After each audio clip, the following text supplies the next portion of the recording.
भक्ति वैराग्य की आवश्यकता है। तो इसी क्रम में सूत जी कहते हैं प्रीति शौनक चित्ते ते यतो वच्मि विचार्य च सर्वस्य सिद्धांत निष्पन्नम संसार भय नाशनम। हे शौनक जी, आपके हृदय में भगवान के प्रति प्रेम है, इसलिए मैं विचार सभी सिद्धांतों का निष्कर्ष सुनाता हूँ। और ये निष्कर्ष क्या है? श्रीमद् भागवत कथा। इसमें कहते हैं कि एक बार नारद जी पृथ्वी पर विचरण करने के लिए आए। नारद जी हमेशा क्या गाते रहते हैं?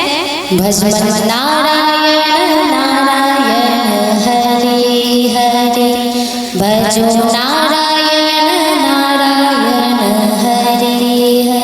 बोलिए भज मन नारायण नारायण हरि हरि भजो नारायण नारायण हरि जपो नारायण नारायण हरि हरि जपो नारायण नारायण हरि हरि भजो नारायण नारायण हरि श्रीमन नारायण नारायण हरि।